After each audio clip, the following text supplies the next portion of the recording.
오늘 말씀의 제목은 화목을 위한 양보 이렇게 지어보았습니다. 화목을 위한 양보. 저는 산에서 우리 교회를 바라보며 강북 지역을 보면서 기도할 때 이 교회를 이제 건물도 지어야 할 텐데 참 어려운 그런 시기를 만났고 또 생각하기에도 참 쉽지 않을 것 같아 보이는데요.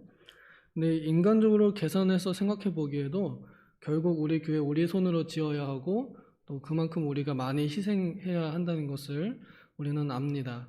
그러한 거룩한 부담감을 가지면서도 우리가 새성전 연보에 참여하시는데요. 그런 이 마음을 가지고 힘쓰는 분들을 축복하는 마음으로 우리가 정말로 믿음이 부자인 만큼 육신적으로도 부자가 되면 좋겠다 하면서 그 산에서 축복합니다. 이렇게 기도하고 있습니다. 그러면서 이 성경 안에 믿음도 부자이고 물질도 부자였던 대표적인 인물로 아브라함을 소개하면서 하나님께서 사람을 부자되게 하시는 일반적인 원리에 대해서 조금 함께 살펴보고 정말로 이 하나님께 복을 받기에 부자가 되기에 합당한 그런 인격들을 우리가 준비하는 것 또한 기도하는 것과 마찬가지로 중요하다고 생각해서 아브라함의 그 믿음에 대해서 함께 말씀을 나누는 중입니다. 지난주에는 12장에서 하나님의 말씀을 믿음으로 그 떠나라 하는 도전을 따라갔다, 순종했다 하는 것을 우리가 배웠습니다. 아브라함이 그렇게 떠나갔을 때 복이 되겠다 하신 그 말씀 그대로 아브라함에게 어디로 가지 하지 않았지만 아브라함이 간 그곳이 복이 되었고 그곳이 아브라함에게 그 소유가 되었었습니다. 아브라함이 떠난 다음에 그 다시 또 이집트로 내려갔을 때 거기서 좋지 않은 일이 생겼지만 하나님의 은혜로 전적으로 하나님의 은혜로 그가 어려운 곤경에서 벗어나고 또 정말로 하나님 약속하신 것처럼 거기서 재산을 많이 얻었습니다. 그래서 이 13장에 왔을 때에는 그 너무나 재산이 많아서 거의 한 뭐 국가 혹은 하나의 도 막 이런 정도의 큰 영역을 차지할 정도로 한 도시를 차지할 정도로 많은 재산을 가지게 되었습니다. 그래서 오늘 이 벌어지는 일은 자신의 조카, 같이 떠났던 그 조카 롯과 함께 재산 분쟁 때문에 그 땅에서 같이 살 수 없게 되는 일이 벌어졌습니다. 하나님께서는 우리 인간들에게 필요한 대로 양식을 주십니다. 또 우리가 기도하기로도 예수님께서 말씀하시기를 일용할 양식을 달라고 기도해라 말씀하셨는데요. 하나님께서는 우리에게 필요한 대로 또 맡기시는 대로 또 찾고자 하시는 대로 우리에게 맡기십니다. 그래서 많은 것을 맡겨지는 이들에게는 또한 하나님께서 많은 것을 요구하십니다.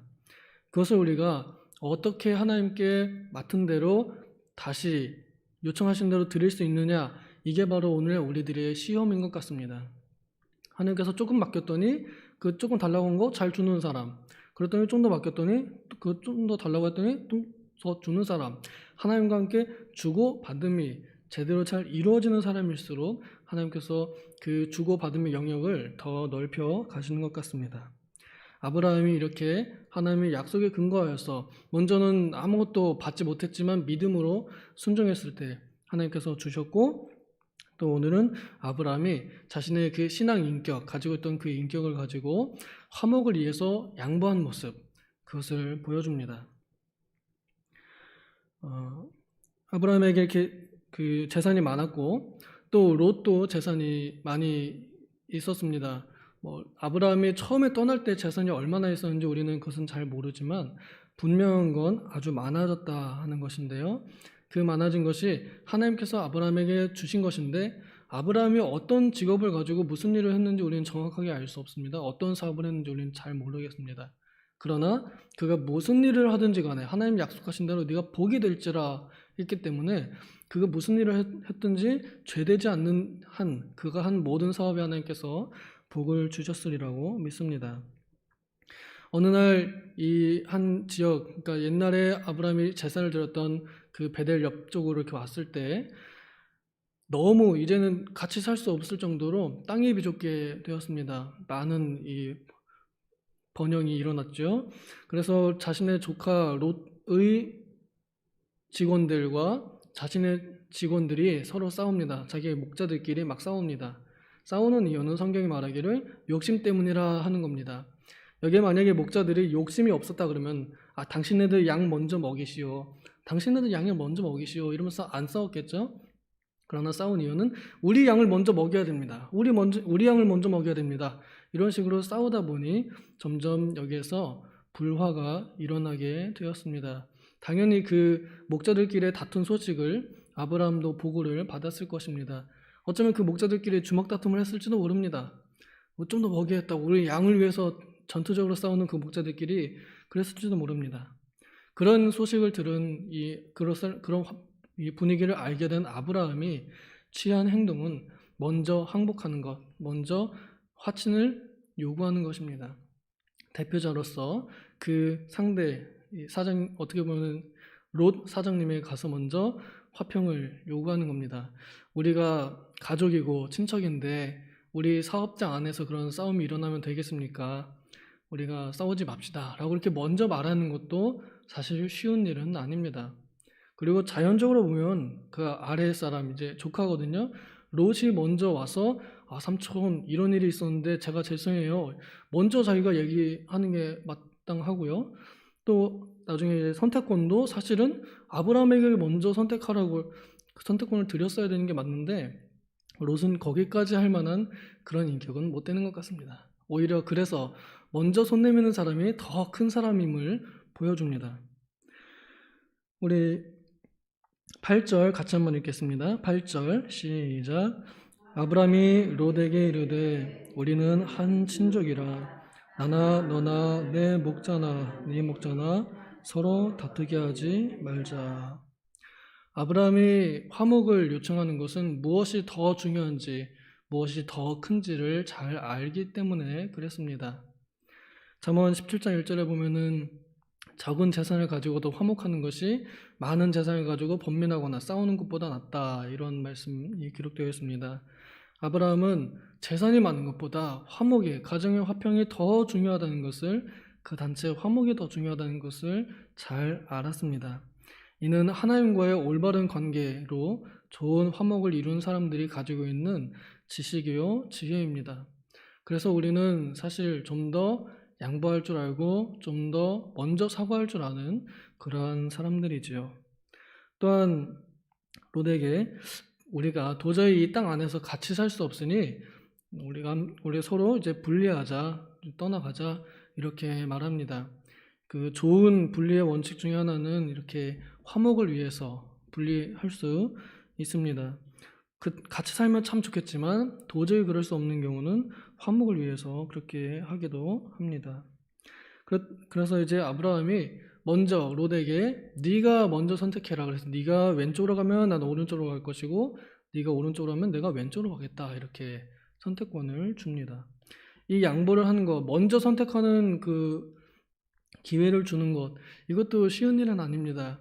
우리가 그 우선 협상 대상자 뭐 이런 단어 이렇게 들으면은 거기에 선정이 됐을 때 엄청난 그 회사에 이익이 오는 것처럼 아브라함도 먼저 선택하고 싶은 마음이 저 같으면 있었을 것 같은데, 그래도 자기 조카에게 롯에게 이렇게 먼저 선택권을 주는 것은 무엇이 더 중요한지를 알았던 것입니다. 그 양보한 것은 그저 그냥 어른으로서만 한 것이 아니라 사실은 이 물질이 어디서부터 왔는지를 분명하게 알았기 때문에 아브라함은 그렇게 할 수 있었습니다. 내가 오른쪽으로 하든지 내가 왼쪽으로 가든지 하나님께서 주셨고 가져가신다면 하나님께서 가져가실 것이다. 이걸 아는 것입니다. 그래서 롯이 먼저 선택하도록 그렇게 양보할 수 있었던 것입니다. 그리스도께서는 우리를 위해서 자신을 양보하셨습니다. 그래서 더 귀한 우리들의 영혼을 구입하셔서 자신의 소유로 삼으셨습니다. 그의 소유된 우리에게 여전히 그가 이루셨던 그 화목의 직분을 우리에게 맡기셨습니다. 그렇기 때문에 우리는 영적으로 부자인 사람들은 화목의 의무가 있는 사람들이죠. 이 화목, 사람들과의 화목을 이루는 사람들, 그래서 양보할 줄 아는 사람들, 그래서 무엇이 더 중요한지를 분명하게 분별할 줄 아는 사람들에게 하나님께서는 더 많이 맡기실 것입니다. 그럼에도 불구하고 우리가 가난에 처하는 경우가 많이 있습니다. 바울 사도가 깨닫고 말하기를 나는 비천에 처할 줄도 알고 풍부에 처할 줄도 안다. 이건 내가 돈에 매이지 않고 휘둘리지 않게 하려고 하나님께서 훈련시키신 것을 깨달았습니다. 오늘날 우리들도 부자가 되기를 다 바라지만 그래서 열심히 믿음 생활하고 신명기 28장에 말씀하신 대로 순종하면 떡반죽 그릇도 복이 되게 하겠다고 말씀하신 대로 우리는 열심히 말씀을 순종하지만 여전히 부자가 되지 못하면서도 우리가 낙심하지 않는 것은 하나님께서 우리에게 그 일체의 비결 어느 쪽에도 치우치지 않고 하나님만을 바라보게 하시는 것을 우리가 연습하고 있다는 것을 알기 때문입니다. 비록 하나님께서 정말로 우리에게 물질로 엄청난 부자가 되게 하지 못하도록은 아니지만 그런 것들을 허용하지 않는 그런 범위에 속한다 하더라도 우리가 낙심하지 않습니다. 그러나 그래도 다만 저는 바라기를 우리가 어쨌거나 이 성전을 우리의 손으로 건축해야 하고 그러려면 우리가 부자가 되어야 하고 우리의 마음이 너그러워져야 하기 때문에 성경이 말하는 부자의 인격에 대해서 함께 말씀을 나눠보았습니다. 혹시 내가 정말 이렇게 화목을 위해서 양보를 했는데 하나님 왜 안 주십니까? 그런다 하더라도 이것 또한 하나님의 뜻이구나, 주신다면 또 주시겠지, 이런 마음을 가지고 사는 것, 그래서 물질에 매이지 않는 것, 이것이 더 중요한 것 같습니다. 부디 우리 모든 도봉의 식구들이 물질에 너무 얽매이지 아니하시고 오히려 더 물질에 자유하시면서 더 풍요롭고 여유로우시기를 바랍니다. 기도하겠습니다. 하나님 아버지, 우리 인생들은 돈의 마음이 있어서 돈에 휘둘립니다. 돈이 오른쪽으로 가면 우리는 오른쪽으로 쫓아가고 돈이 왼쪽으로 가면 우리는 또 왼쪽으로 쫓아갑니다. 그러나 하나님께서 바라시는 것은 돈을 따라서 좌우로 치우치는 것이 아니라 하나님의 마음이 있는 곳, 그곳으로 하나님을 향하여 가는 그런 자들을 원하시오니 주께서 우리에게 맡기신 이 화목의 직분을 잘 감당하고 가지며 그리스도께서 자신을 양보하셨던 것처럼 우리도 우리 이웃들을 위하여 화목을 위하여 양보할 줄 아는 사람들 되게 하여 주시옵소서. 그래야 하나님께서 우리에게 맡기시는 것들을 요구하실 때에 우리가 충분히 합당하게 하나님께 다시 돌려드릴 수 있도록 우리들이 더욱 훈련받게 하여 주시옵소서. 그래야 주께서 맡기시는 큰 일들을 더욱 잘 감당하는 우리 도봉교회 되게 하여 주시옵소서. 감사드리며 예수님의 이름으로 기도하옵나이다. 아멘. 주기도문으로